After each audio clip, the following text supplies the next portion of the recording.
Оянбат мөгийн хоёр маань гараад ирж штэ. Мөгийн байна. За бид нар өнөөдөр Оянбат мөгийн хоёр маань юу хийж байна, сонь сайхан юу байна те. Хуваалцахын сонсоод бүгд хамтдаа ерөө залбирж өгье. Тэг. Тамир бичиж. Өнөөдөр нэгэн өдөр юм.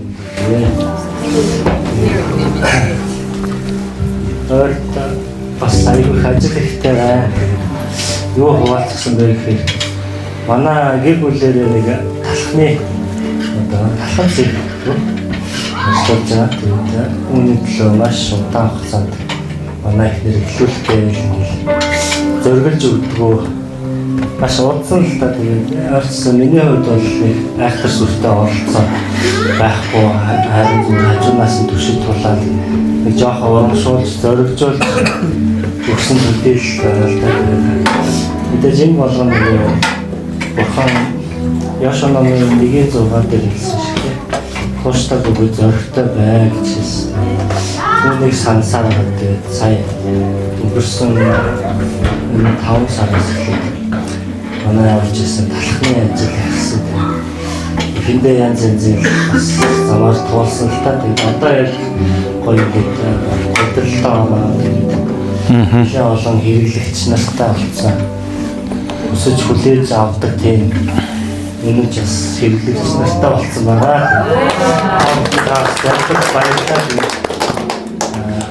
Одоо харин бас цаашдаа бас жоохон хэцүү асуудал толгойж байгаа юм. Тэр болохоор тоогоо нэмээр байна гэж.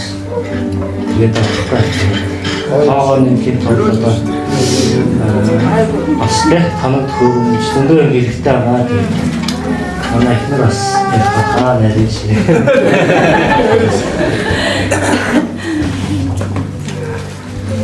Чамаас 10 хэлжээ. За яаж 10 талхаа заах вэ? Хин заах вэ? Яг юу гэхээс их юм болдог гэж аавч амар санагдал яамаа нэгийг ч үлдээхгүй заарчих юм гэдэг. Анхны хийжсэн болохоор айгүй нэг тийм одоогийнхаа харьцуулбал айгүй жоохон тийм бодно. Гоё биш юм уу? Тэгээд тэрийг бас заарчих гал анх хийчихэл одоо примертэй. Гэхдээ нөгөө нэг тэр үед нөгөө бурхан сануулсан ажил зүйлээс яг л юм зарагтаал дуусчихдаг гэсэн. Гэхдээ дундаа нөгөө нэг нэлийн бас шууд амуудаар нь хаях тийм асуудал байсан. Mesela тэгээд чи за ер нь би чадахгүй байгаа чи гэдэг ингээд шалгах уу юм. Яашаа тэгээд цаашаа зүйл яг хэцүү зүйл зөндөө байсан. Энэ ажил ер нь бол айгүй хэцүү юм байна. Мэдрэмж айгүй шаардлагатай байна. Айгүй тийсгүүр төвчээр айгүй хэцүүлийг бас үзүүлсэн. Тэгээд ямар цаад бурхан санаасан зүйлээ бурхан хамт өдөртөө уулаад зоригжуулаад тэгээд залбирлаараа өргөхөд бурхан яг гоё хариулаад өглөө дагуулаа явдаг. Тэгээд би тэгээд бас одоо нэг ажил бол хэлээ надад бацсан зүйл байна. Яг ингээ өвдөө миний тэр үед бодож байгаагүй тэгээд эсвэл жаагүй одоо зүйл дээр одоо өг хурцээд байгаа байхгүй. Тэгээ яг энэ өг зүйл яг л бурхны нөө хийж байгаа зүйл харахтаа бурхан маш их таалагддаг. Тэгээ цаашдаа ингээд одоо олон зүйлээр ингээд хүмүүс тоогоо нэмээр талч баатаа тэгээ энэс шагнал дэлгүүрийг хүн яриад талхаармаараа тэгээд сэлгээс үргэлж авч байгаа тэгээд энэ зүйлийг харахтаа тэгээд яг нэг илүү том зүйлийг хийх хэрэгтэй байна. Илүү том харах хэрэгтэй гэж. Тэгээд илүү том үйлчлэг бол яг сахуу.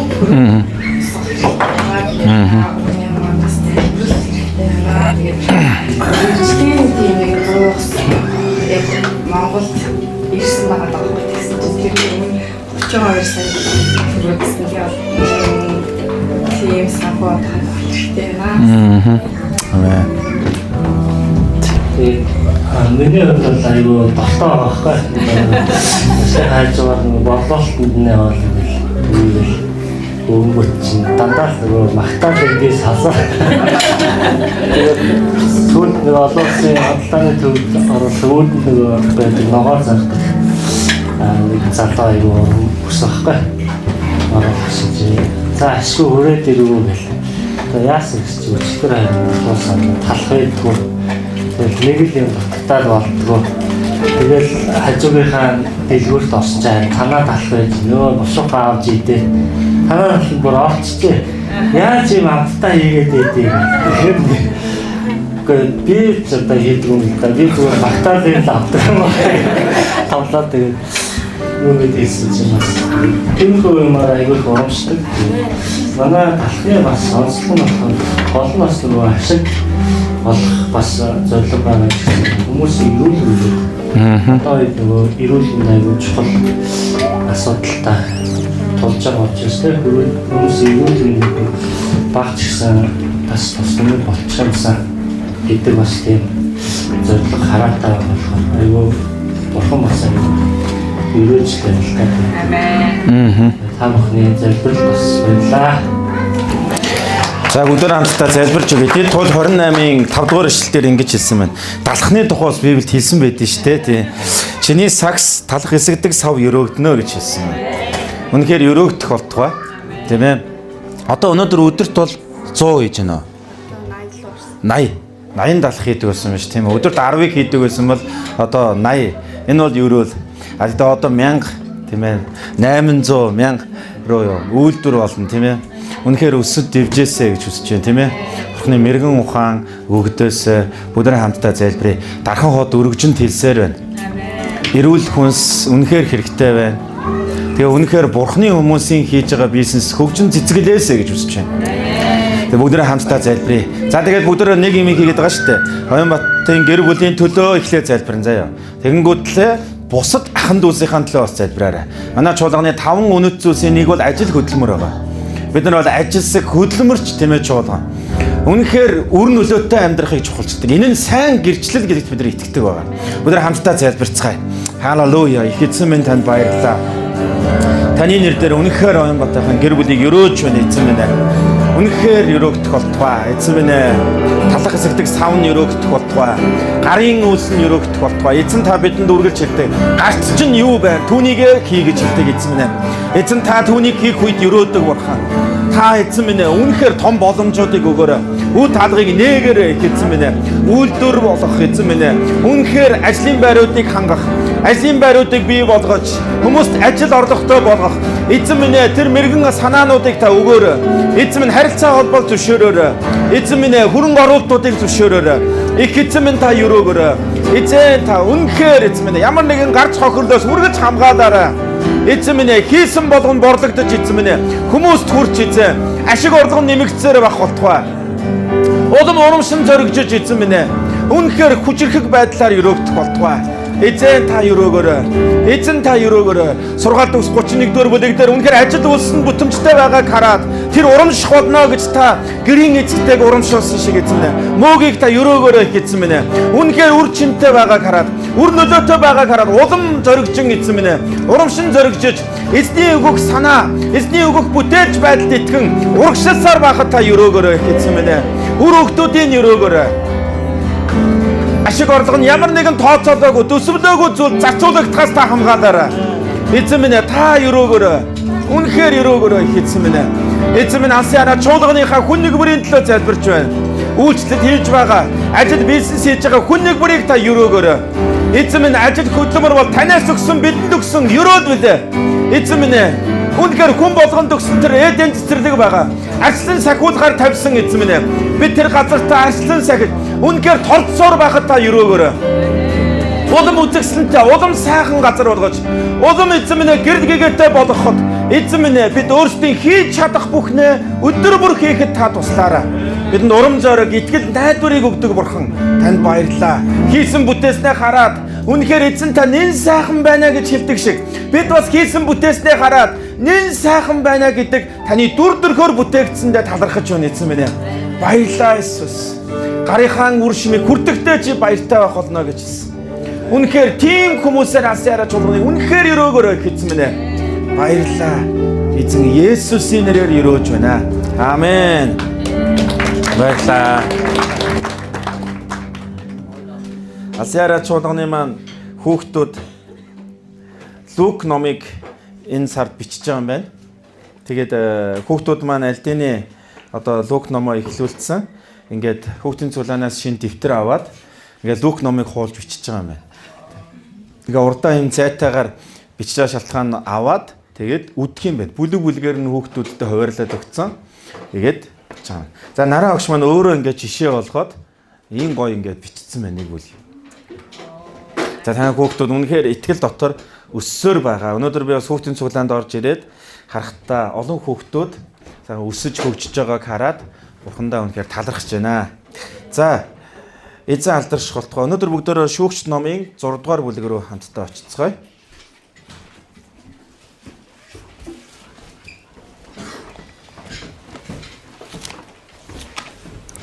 Шүүгч номын 6 дугаар бүлгийн гол ишлэл бол 12 дугаар ишлэл. За хамт уншъя. Эзний тэнгэр элч түүнд үзэгдэн эрэлхэг хүчит дайчин минь эзэн чамтай хамт байна гэсэн. За шүүгч ном бол ерөнхийдөө Израильд тийм ээ шүүгчдийн үе байгаа. Йошуаг нас барсны дараа, Йошуаг эзэн өөд явсны дараа Израилийн ард түмэн гим нүгэл сонгож гим нүглийг дагах үед тийм ээ гим нүглийг хийх үед үнэхээр сулданд ороодч байсан. Тэр үед уучлаарай энүүгээр битээ яваарай гэж.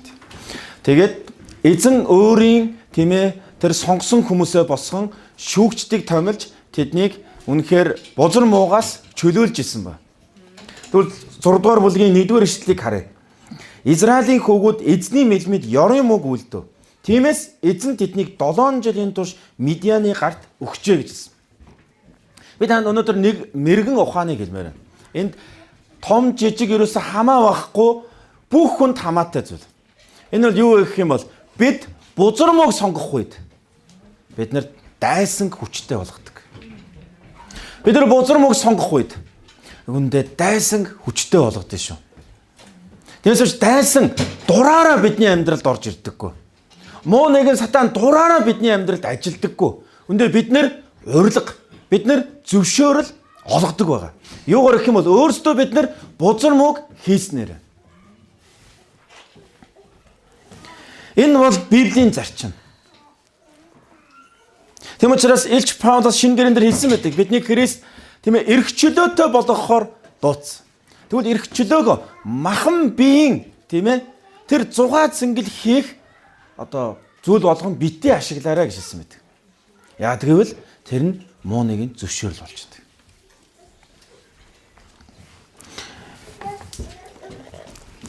Тэгээд ингээ харах юм бол Израилийн ард түмэн өмнөхөр энэ зовлон бэрхшээл дотроос Бурхан руу хандан хашгирсан байдаг.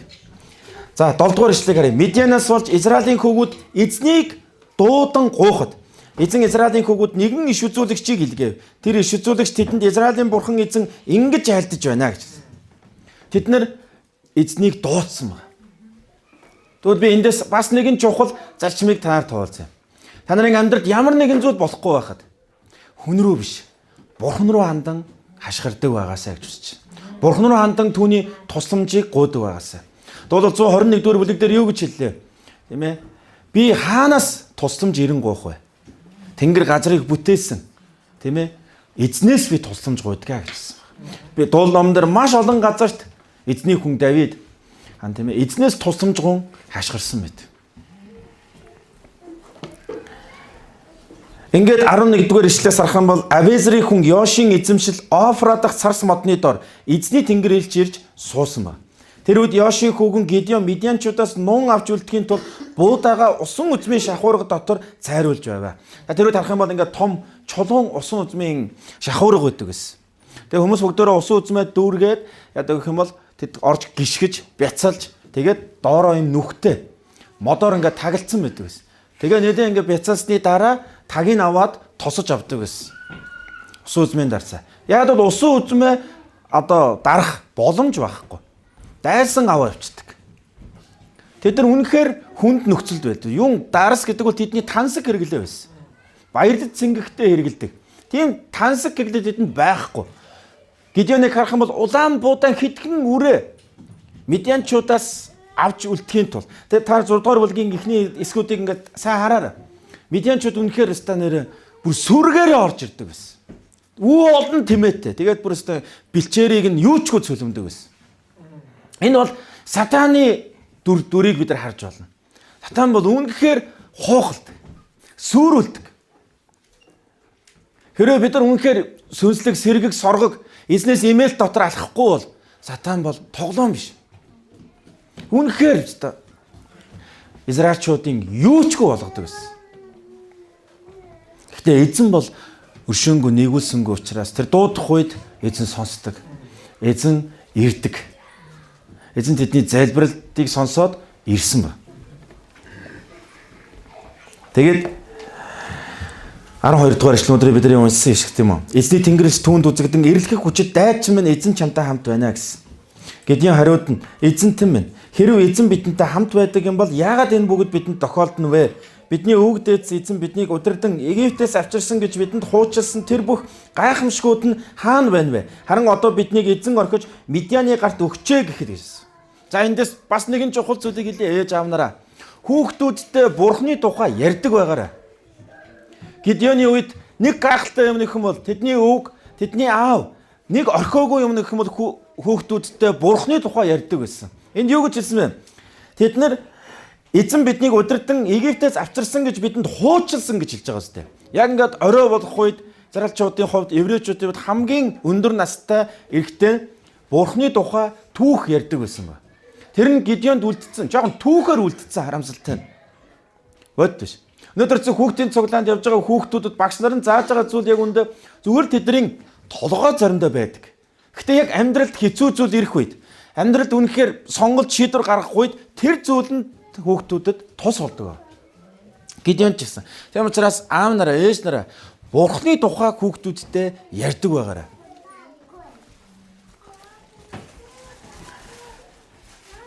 Тэгээд биднийг орхиж Медианы гарт өгчээ гэхэд эзэн түн чи өөрийн хүчээр явж Израилийг Медианы гараас аврагтун би чамайг илгээж байгаа босуу гэж хэлсэн. Тэгвэл өнөөдөр би эндээс хэд хэдэн чухал зүйлийг итгэлийн ахын дүүс та бүхэнтэйгээ хуваалцах гэж байгаамаа. Бурхан биднийг одоогийн байгаа байдлаар мань харддаггүй маа. Бурхан биднийг өөрийнхөө зорилгын дагуу хардаг байна. Энэ бидний хувьд маш чухал зүйл шүү. Бид нар өөрсдийгөө харахтаа яг одоо Гидеон үргэлжлүүлээд хэлж байгаа. Би бүр Манасай дотроос одоо 15 дугаар эшлээс Манасай дотроос хамгийн дороонд төдөггүй. Би эцгийнхаа гэрт хамгийн отгонон шүү дээ гэсэн. Тийм ээ, бодит байдал мөн. Гидеоны хувьд тийм ээ Манасай овгийн хамгийн дорой төдөггүй эцгийнхаа гэрт хамгийн отгонон мөн байсан. Гэхдээ Бурхан түүнийг тэгж хараагүй. Бурхан түүнийг Медианы гараас Израилийг аврах ирмгийн дайчин гэж харсан байна. Тийм учраас өөрийгөө Бурханы зорилгоор харна гэдэг маш чухал шүү. Би 2011 оны 5 сарыг санаж байна. Яг хэдний өдрийг мэдхгүй байна. Тэр өдөр бид нар Мямар гарагийн цуглаан гэж хэлдэг байсан. Одоо бол хус дээр бид нар нэг довны чуулган дээр хийдэг байсан. Тэр үед би хойно зогсоод үнэхээр магтаалын үеэр хашгиран залбирж ирсэн. Бурхан тэмцэлдэж байсан. Яагаад гэвэл би байгууллагад дөнгөж удирдах эхлээд удаагүй байх үед илгээлтийн эзэн маань Монголоос явах хэрэгтэй гэдэг одоо захирамж гарсан ба. Би хамт үйлчлэнэ. Та санаж байгаа бол эмнэлгийн урталд их сургууль байгуулна. Тэгээд их сургуулийг илгээлтийн эзэн маань удирдаад, бие аваамыг удирдаад ингээ гоё хамтдаа үйлчлэнэ гэдэг хүний тооцоол байсан. Гэтэл явах хэрэгтэй, гарах хэрэгтэй гэдэг тэр мэдээг сонссон. Тэгээ явсан. 5 сард яг үнэндээ явсны дараа бүх юм хоосон юм санагдаж байсан. Тэгээ Бурхан миний дотор хүнд найдах тэр найдлагыг хугалах цаг байсан. Тэгээ хойно хашгиран залбирч нилээн зүрх сэтгэлээ уудалсан. Ер нь энэ хашгиран залбирах гоё шүү. Тэгээд хашгиран залбираа уудалсны дараа тэр намуухан, тэр амар тайван дотор, тэр тайван байдал дотор эзэн надад юу гэж хэлсэн бэ гэх юм бол тайвнаа чи хүчтэй болсон гэсэн. Энэ юун дуу хоолой вэ? Харин эзэн надад Коринт номдэр хэлсэн байна. Эзэн сорилтыг өгдөг. Тэгтээ сорилтоос гарах бас тийм ээ арга замуудыг өгдөг. Энэ үгээр намайг зоригжуулсан байна. Надад ирж байгаа сорилт, надад ирж байгаа энэ уул бол би авираад давах ёстой уул болохоос биш, урд нь сөхрөх ёстой уул биш ээ. Үндэ энэ өдрөөс хойш хизээч тийм ээ би чадахгүй, болохгүй, мэдэхгүй, боломжгүй гэдэг үгийг хайсан баг. Ер нь өнөөдөр ч гэсэн одоо хийж байгаа зүйлүүдтэй заримдаа маш олон тохиолдолд харилцааны асуудал, зөрчил, үл ойлголцол янз бүрийн юмнууд дотор туулдаг. Бараг заримдаа яах гэж энийг хийвдэ гэж Бурхны өмнө хэлмээр байдаг. Гэтэ Бурхан хэлсэн, Бурхан хий гэж хэлсэн. Тэм учраас хийж явах үедээ өөрийгөө зоригжуулаад урагшилсан байт. Өнөөдөр бидний дунд бизнес хийж байгаа хүмүүс байна. Түрүүн хэлж байгаа шиг тийм ээ. Урд өмнө анх эхэлж явах үед ингээ болох юм сан. Одоо харин илүү том зүйлийн төлөө тэмцэх хэрэгтэй цаг ирж байгаа. Бурхан хэлж байгаа. Бурхан бидэнд юу гэж амж би чамтай хамт байна. Нэгэн Бурхан бол их сурвалж. Бурхан бол арга зам. Бурхан бол хүч чадал. Бурхан бол бидний туслагч. Тэгм учраас Бурхантай хамт байхад нэг сурахстай зүгээр л урагшлах хэрэгтэй. Урагшилсаар байх хэрэгтэй. Эзэн Гидеонд хэлж байгаа өөрийгөө өөрийнхөө нүдээр харах биш. Харин Бурханы зорилгын дагуу харах хэрэгтэй. Ингээд цаашаа явах юм бол Гидеон яадаг үлээ тийм маш олон цэргүүдийг цуглуулдаг. Тэгээд эзэн бүр тэдийг одоо шигшдэг. Тэгээ шигшээд зарим нь гэрлүүн явуулдаг. Хэдэн мянгаар нь гэрлүүн явуулдаг. Тэгээ 300 дайчтай үлдээдэг. Та нар 300 гэх кино үзсэн бол ер нь энэ 300 гэдэг энэ кино чинь Гидеоны 300 дайчнаас санаа авсан кино байна. Бурхан албаар олны хүчээр биш. Харин би чамтай хамт байгааг чи хараасай. Мэдээсэй гэж хүсэж байна. Заримдаа та нарыг хүмүүс орхих үед, заримдаа та нарын бодож ирснээр юм болохгүй байх үед харин Бурхан надаар өөрийгөө тэг ямар агуу хүч чадалтай болохыг харуулахыг хүсэж байгаа юм байна гэдэгт итгэдэг байгаасаа гэж хүсэж байна. Бидний амьдрал зөндөө зүйл тохиолдно. Гэхдээ бид нар тэр тохиолдож байгаа зүйлсийг бид нар хянч чадахгүй. Харин бид нар түүнд хариу үйлдэлээ бид нар хянан зохицуулж чадна. Өндөө байгууллага анх удирдаад ингээд явж явах үед зарим хүмүүс гарч ирсэн. Яг бол маш хэцүү байсан. Санхүүгийн хувьд ч хэцүү. Та санаж байгаа бол алсын хараа чуулган анх эхлээд явж явах үед юм маш хэцүү байсан. Бид нар хизээч 100-ны кемп гэж хийж үзээгүй. Дандаа хээрийн хүндэтгэл гэж энэ тэндээс юмаа цуглуулж байгаа л гол дээр гараад хээрийн хүндэтгэл хийдэг байсан. Яг бол миний зарчим бол хизээч энэ чуулганы үйлчлэлийн төлөө хаа нэг газраас өөр газраас мөнгө санхүү босох ёстой гэж бол би итгэдэггүй. Бурхан хүмүүсийг мань хүчрхжүүлнэ гэдэгт итгэдэг. Тийм учраас заримынх нь ерөөсөө өөр цуглаануудтай харьцуулах юм бол цуглаа ерөөсөө тийм гоё юм хийж байгаагүй. Тэгээ өнөөдөр эргээ хараа. Та нар хүчтэй бас. Бурхан таныг ерөөс. Бурхан таныг ерөөс. Маш олон зүйлсээр ерөөс. Бурхан бидэртээ ингэж л ажилтдаг. Бурханы зорилгын дагуу харна гэдэг маш чухал. Тэгээ тэр үед хүмүүс гарч ирсэн. Түүнийг би яаж харах ёстойгоо бас сурсан. Надтай хамт үйлчлэх, надтай хамт дуудагдах хүмүүс л үлдэнэ. Өнөөдөр эргээ харах юм бол 15 жил, одоо энэ 16 дахь жилдээ байгууллага удирдаад эзний үйлчлэл дотор явж явах үед бараг энэ 16 жилдээ хамт байгаа хүмүүс хүртэл байна. 16 жил хамт үйлчилж байгаа хүмүүс байна. Маш урт хугацаанд хамт үйлчилж байгаа хүмүүс байна. Тэгэхээр Бурхан биднийг тийм ээ өөрийнхөө нүдээр биш харин Бурханы зорилгын дагуу хараасаа гэж үзэж байна. Таныг Бурхан танд авьяас чадвар өгсөн. Магадгүй Бурхан танд багшлах авьяас чадвар өгсөн бол Бурхан танаар дамжуулаад хийх зүйл байгаа. Бурхан танд бизнес хийх боломжийг өгсөн бол Бурхан танаар дамжуулаад тэр бизнесийн ертөнцид үнэхээр хийх зүйл байгаа шүү. Энэ маш чухал шүү. Өөрийгөө би бол Манасай овгийн хамгийн дорой би эцгийнхаа гэрт хамгийн отгонон шүү дээ гэж та хариу үйлдэл үзүүлэх үү? Би эрмэгийн дайчин эзэн надтай хамт байгаа гэдэг хариу үйлдэл үзүүлэх үү? Өнөөдөр бүгдөө сонгоцгоё. Бүгдөө хамт надтай хамт хэлцгээе. Эрмэгийн дайчин. Эзэн надтай хамт байгаа. За одоо жоохон өөрчлөлт ингэж хэлье. Эрмэгийн дайчин надтай. Эзэн хамт байгаа. Дахиад нэг үгийг хамт хэлье. Өөрийнхөө хүчээр яв. Энэ маш чухал үг шүү. Зөвхөн юу гэх юм бол өөртөө байгаагаа хийж эхэл. Өөртөө байгаагаа ашиглаж эхэл. Өөртөө байгаагаараа хийгээд үз гэж хэлж байгаа байхгүй Бурхан.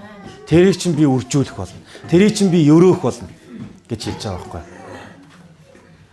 Та нараа олонний танил гайхалтай жүжигчин Мистер Бенийг мэдэх баг. Английн одоо сүүлийн үед Johnny English гэдээ гарч байгаа тийм үү? Энэ бол үнэхээр алдартай. Үнэхээр одоо санхүүгийн хувьд бол үнэхээр одоо баян хүн ба. Яг түүний эхлэлийг харах юм бол тэр бол үнэхээр шалахгүй хүн байсан. Тэр маш толгойтой байсан. IQ өндөртэй. Бүр Эйнштейнээс ч илүү өндөр IQ-тэй байсан. Тэгээ түүний хүсдэг байсан зүйл нь юу гэвэл жүжигчин болох хүсэлтэй байсан.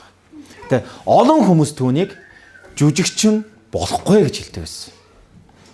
Яагаад гэх юм бол ярих чадвар нь ер нь та нараа Мистер Бен сонио ярьдэн штэ.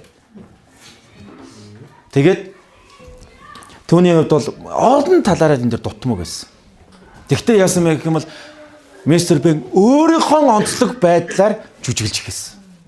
Тайзан нэр. Өөрийнхөө тэр сонин ярьдгаар, өөрийнхөө тэр сонин өвөрмөц бие энүүгээрээ жүжиглэж эхэлсэн. Хүмүүс таалагдсан. Тэр Английн баг тийм ээ номер 1 жүжигчин болсон.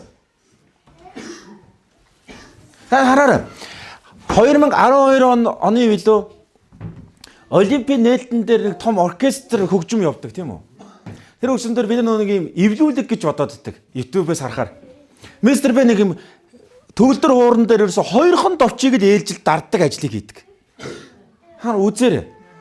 Тэр үнэн бохгүй юу? Мистер Бен тэр 2хон довчийг л тэр дэлхийн нээлтэн дээр дарсан. Яагаад гэвэл хүмүүс Мистер Бен оролцсноо гэх юм бол бүх хүмүүсийн анхаарал маш өндөр байгаа байхгүй юу? Яг л тэр нөлөөтэй хүн байхгүй юу? Гэтэл тэр маш олон талаараа дутмаг байсан. Тэр өөрийнхөө онцлогоор яг нар Мистер Бений цувралыг мэднэ үстэй. Мистер Бений цуврал дээр ингээд дээрээс Мистер Бен ундаг. Шалтгаан нь юу юм гэсэн чи хариг харигаас ирж байгаа хүн юм гинэ. Тэгээд энэ дэлхий дээр амьдрах гэж ядж байгаа хүн юм гинэ. Янз янзаар юмыг оролдоол ингээд. Хүмүүсээс өөрөөр хийгээл. Юм уу тайраа ичдэг үстэй ингээд. Яг бол энэ дэлхий дээр амьдрж үзээгүй. Хариг харигаас ирж байгаа. Бурхан биднийг бүтээсэн тэр зүйл чинь онцгой шүү. Харьцуулалт өөртөө эргэлзээг бий болгодог. Тийм учраас өөрийгөө хинтээ ч харьцуулах хэрэггүй. Та нар Гедеоныг харах юм бол бусад овгуудтай харьцуулсан байгаа сте. Бусад овгуудаас би хамгийн дорой. Тэгээд гэр бүлийнхэн ах дүү нартай харьцуулсан байгаа. За дүү нартай ч ах эгч нартай байх хамгийн отгон юм чи тийм үү? Би тэднээс хамгийн отгон нь гэж харьцуулсан. Тэгвэл өнөөдөр бүгдээрээ хамтдаа эзэн хамт байх юм бол эзэн ялалтыг өгдөг. Өөрийнхөө нүдээр биш Бурхны нүдээр Бурхны зорилгоор харж сурах хэрэгтэй бид. Тэгээд хоёрдугаарх бидний өнөөдрийн сурах зүйл юу гэх юм бол эзэн хамт байгаа бол эзэн заавал зэр зэвсгийн хүчээр ялт юм шээ. Эзэнд ялалт байдаг. Сургаалт өгсөн 21:31 дээр ингэж хэлсэн байна. Хүлэг мордыг тулааны өдөрт бэлдэгч ялалт эзнийх болоо гэж хэлсэн. Хүлэг мордыг тулааны өдөрт бэлддэгч ялалт нь хинийх гэж хэлсэн байна. Эзнийх юм аа гэсэн. Та сул дорой байж болно. Та айцтай байж болно.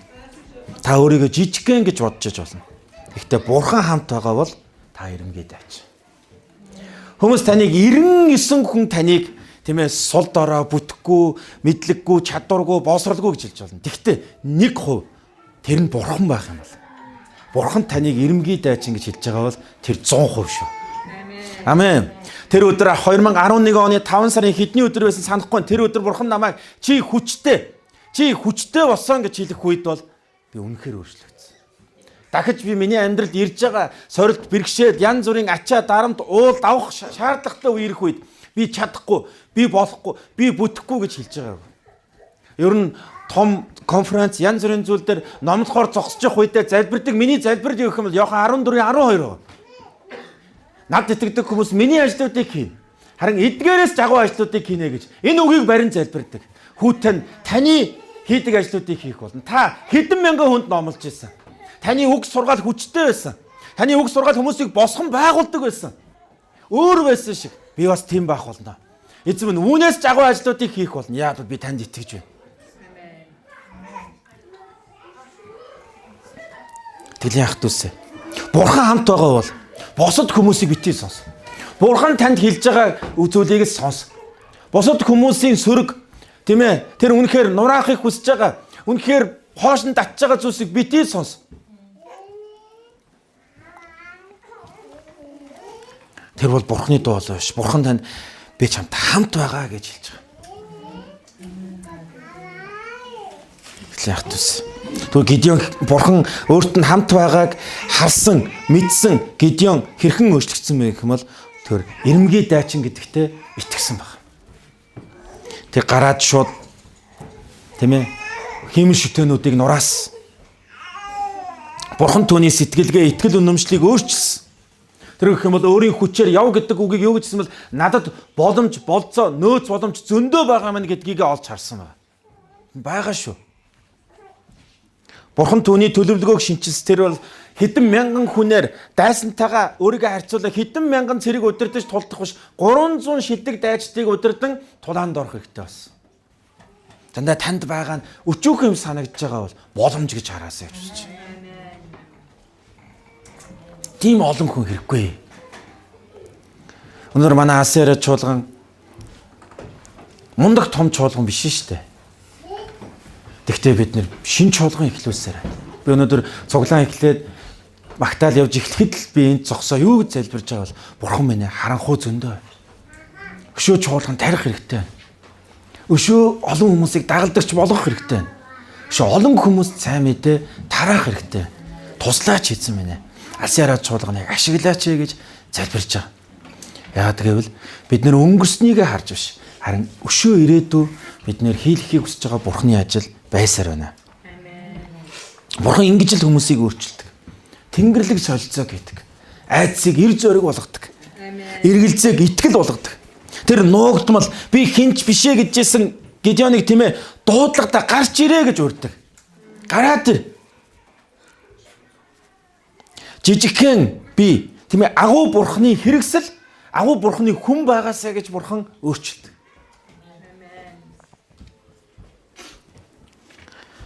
Би ийм хүмүүсийн түүх подкаст сонсох аягүй дуртай.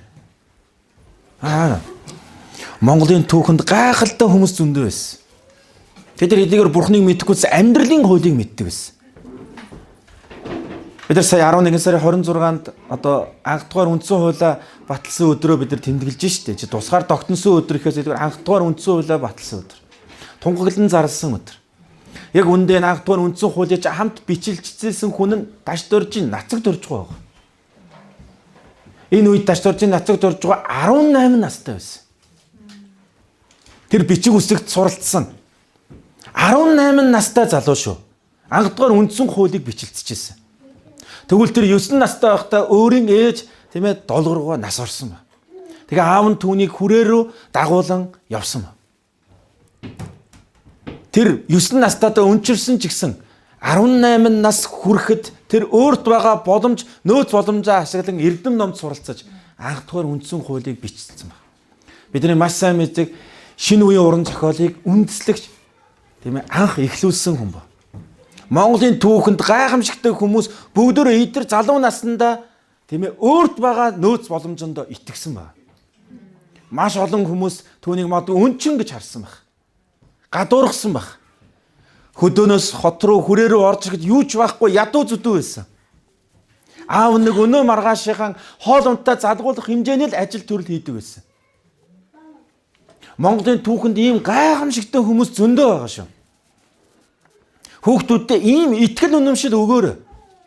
Өнөөдрийн хүүхдүүд ёо өстой эцэг их маань боломжгүй учраас тийм зээл бүтэхгүй байна, ийм юм бүтэхгүй байна гэдэг дандаа гадны их сурвалжинд найддаг. Харин дотор нь асар их зүйлсийг Бурхан өгсөн байдаг. Хинч хулгайлж чадахгүй.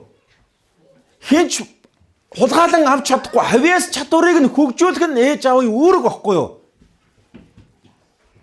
Еврейчүүдийн хувьд он удаан жилийн туршид дандаа дайсанд газар нутгаа алддаг.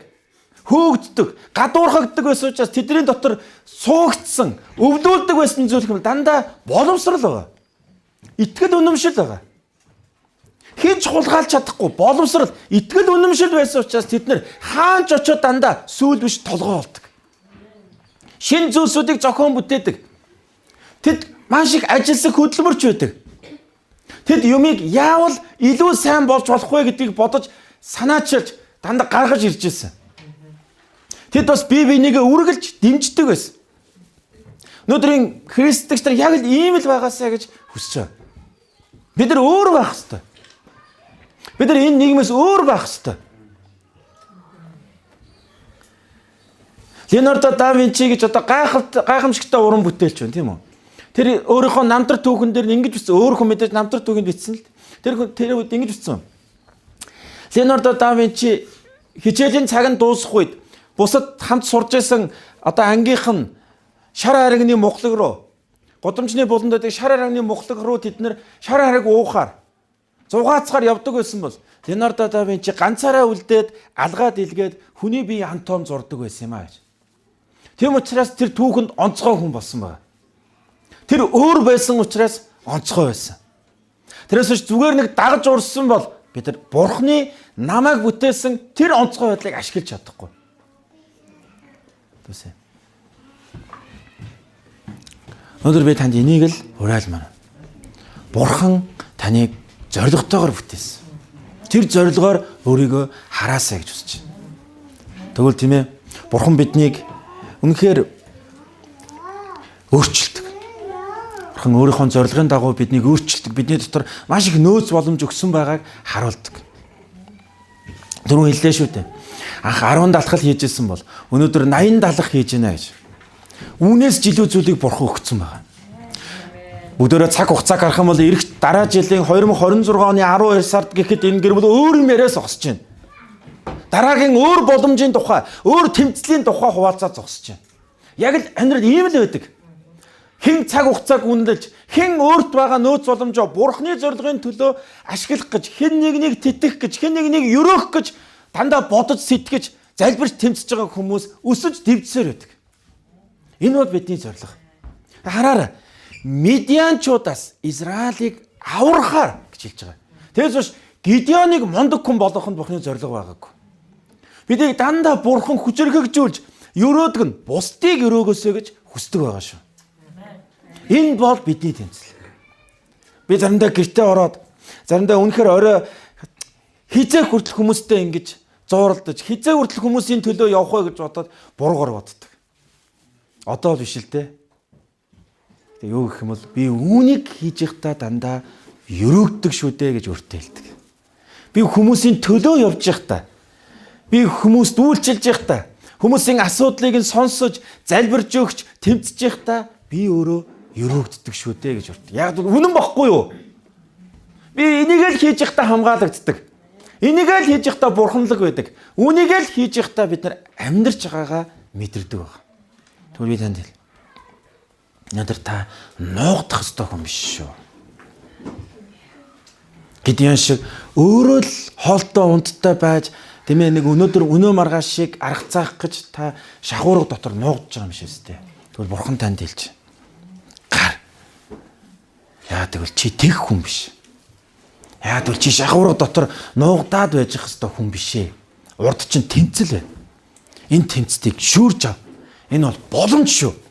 Энэ бол чамайг жинхэнэ эрэмгээ дайчин байлгах боломж шүү гэж бурхан хэлж байгаа. Хүмүүс бүгдөө л онц сурлагтангууд лаг байдаг гэж тийм байна уу? Тэгвэл яагаад тийм бишээ гэдгийг яагаад харуулах ёстой тэгвэл? Өнөөдөр дандаа л хөрөнгөтэй мөнгөтэй хүмүүст боломжтой. Тэдэнд тийм одоо тэр хүмүүст боломж байгаа гэдэг. Тэгвэл яагаад итгэлтэй хүмүүст боломж байдаг юм а гэдгийг харуулж болохгүй гэж. Амен. Хандаа онцгой авьяас чадвартай хүмүүст боломж байгаа биш. Харин хөдөлмөрч хүмүүст боломж байдаг юм а гэдгийг яагаад харуулж болохгүй гэж. Бурхны нэгүслийг хүлээж авсан Йошуа, Гидеон ийм хүмүүсийн нэг онцлог байгаа. Тэд нар тэр нэгүслээ ажилсаг, хөдөлмөрч, өглөө эрт босож хичээнгүй байдлаар бурхан дандаа хариулж исэн. Яа гэх юм бол энэ нэгүслийг би хүртэх зохистой биш учраас би энэ нэгүслийг үнэхээр дааж амьдрах юмсан. Үнэхээр дааж амьдрах юмсан гэж хүсэж байна. Тэлийн ах トゥ ус. Та эргэлзэж байна уу? Гидеон бас эргэлзсэн. Гидеон тийм учраас тэмдэггүйсэн. Бурханаас амдаа тэмдэггүйгээр бурхан үнэхээр та надтай хамт байгаа бол гэж. Өнөөдөр бид нар жавхлантын чуулганыг, шин чуулганы байрыг эзэн дөргөх ёслолыг ингээд цуглаан дуусаа яваад хийх гэж байгаа. Энэ бол эзний өгж байгаа тэмдэг гэж харж байгаа. Эзэн хийлгсэн. Тэрэнд нь дуулууртаагаар л явсан. Хийсэн. Залбирсан, өргөсөн. Тэгээ бурхан өнөөдөр өөрөө тэмдэг харуулж байгаа. Өөрөө хамт байгаа гэдгийг харуулж байгаа. Бурхан биднээс хизээж төгс байгааг шаарддаг. Харин өөрөөрөө байж жинхнээсээ байгаасаа л гэж хүсдэг. Жинхнээсээ байгаас. Бурхан надад баалгаа. Бурхан надад байхгүй байна. Надад туслаач. Бурхан надад үнэхээр юм байна. Надад туслаач. Би яг тэр өдөр тэгж л ашиглаж байсан. Би чадахгүй юм шиг байна бурхан минь. Би зүгээр л үнийг хийснээр мундаг гэж одоо өөрийгөө харуулахыг л хүсэж байсан юм шиг байна. Бурхан одоо буцаагаад авсан ч болно. Хүн би чадахгүй юм байна. Паул 1-р Коринтын 1-ээс 1:27-аас 31 дээр хэлсэн ба. Бурхан цэцтийг ичээхийн тулд ертөнцийн мөнхийг сонгож, хүчтэйг ичээхийн тулд ертөнцийн мөксийг сонгожээ. Байгсдыг хүчингүй болгохын тулд энэ ертөнцийн дордсыг мөн годогцдыг буюу юу ч бишийг бурхан сонгосон ажээ. Ингэх нь бурханы өмнө ямар ч махбодыг сайрхуулахгүй тулд болоо. Түүний үйлдэснээр та нар Христ Есүс дотор байгаа бөгөөд тэрээр бидэнд бурхнаас ирсэн мэрэгэн ухаан, зөвхт байдал, ариусал ба золилт болсон юм. Ингэснээр сайрхагч нь эзэн дотор сайрхах гэж бичигдсэнчлэн ажээ гэсэн. Тэр талархацгаая. Мөхөс байгаадаа, сул дорой байгаадаа талархацгаая. Энэ бол бидний хувьд юу ч хийгээд өршлөгдөхгүй. Гэтэ харин яг тэр мөхөс байдал дээр бурхны төгс байдлыг гоох юм бол, бурхны хүч чадлыг гоох юм бол та бол бурхан дотор агуу нэгэн байж байна. Ирэмгий дайчин байж байна. Хамтдаа залбирая.